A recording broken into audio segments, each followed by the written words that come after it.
The Knicks are back. I was dead wrong about this team. I thought they would kind of get off to a slow start. I didn't think the pieces that they added were really going to be real difference makers. I expected them to take a step back.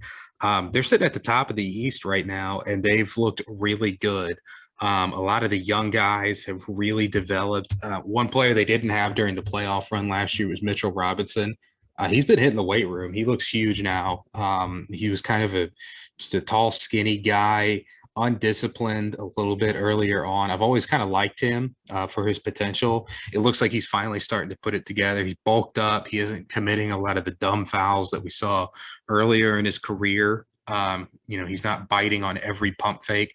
And he was giving Embiid everything he wanted, at least on the defensive side. Mitchell was really matching up with him, bodying him, making things kind of tough. And Embiid was gassed in that Knicks game. The other Knicks game I watched was the Bulls game. Bulls, at least on paper, one of the more prolific scoring teams this season, and they were kind of matching up with them pretty well, at least offensively. I mean, it was a back and forth game the whole way. Really exciting to watch. It's good to have the Knicks back. I think basketball is better when the Knicks are good.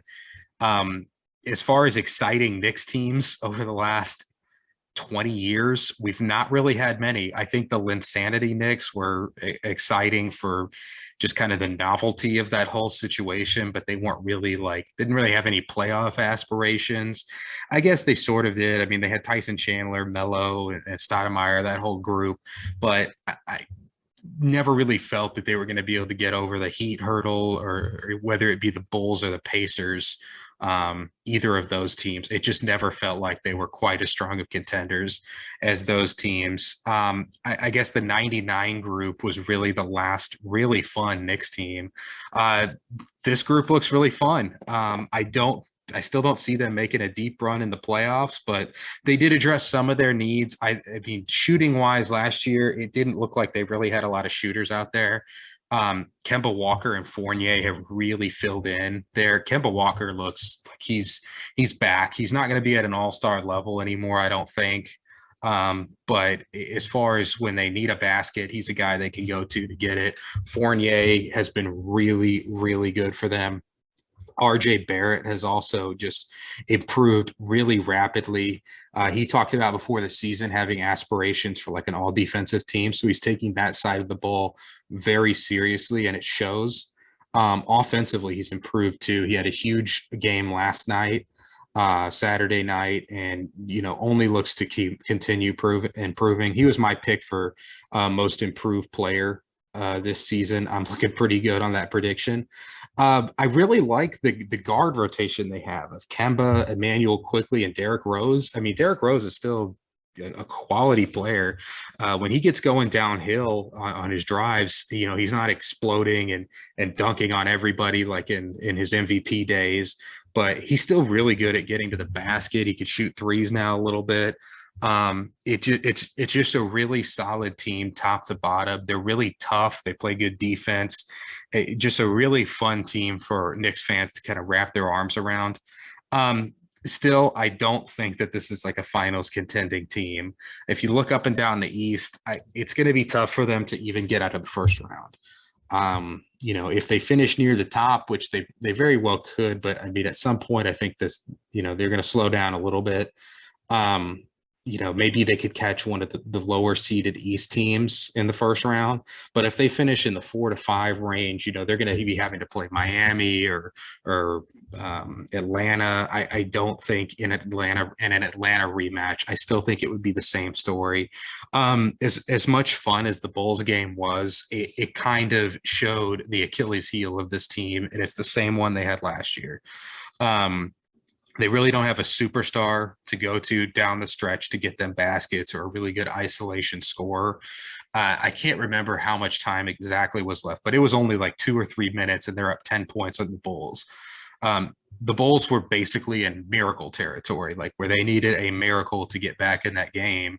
And they did. I mean, they were taking a shot at the buzzer, and they got a decent look at it with DeRozan to win the game. It was just turnovers, missed shots, rushed shots, and then missed free throws galore down the stretch of that game. Randall missed two to really seal the deal.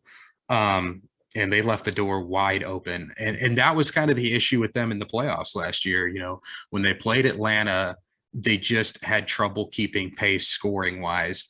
Now, if I guess the case for them is they can kind of cobble together that score, that go-to score with some combination of Kemba, Fournier, and maybe RJ Barrett if he continues at the pace he's at. And maybe that's enough. I still think they're going to run into trouble when they play a team with a real superstar, you know, a Giannis, a Jimmy Butler, a Trey Young. I just, you know, when the game gets tight like that and you're in need of a basket, it's really nice to just have a guy who can just go get you one. They still don't really have that. You know, you would hope it would be Julius Randle, but I just don't think he's that guy. He's more of a secondary option. And you know, he struggled in that Bulls game. He was really awesome rebounding wise, assist wise. He's a really great passer, but he was having trouble getting scores on Lonzo Ball. He probably has, you know, 50 to 80 pounds on Lonzo Ball and a couple inches. So that really should have just been, you know, easy for him to score in the post, but it just wasn't. So I hope I'm wrong, because I love watching this team. You know, they're just really fun to watch. They play really hard. So I hope I'm wrong about their playoff aspirations. I guess another thing too for them is they do have the assets to make a big splash trade wise. If one of these stars becomes disgruntled, it sounds like Damian Lillard's pretty set on staying where he's at. They have the pieces to cobble together, you know, a really good package for one of those guys. And so this team that we have now probably won't be the same, you know, same group that we see post trade deadline. But they do have cap room moving forward. So the future is bright for them. They've got young players that are developing. They have some cap room to bring in a guy now that they look like a competently run organization, unlike they have in the past, I don't know, really 20 years. Maybe they can get a big free agent. But yeah, I think Knicks fans have a lot of reasons to be excited and look forward to seeing what they're going to do the rest of the season.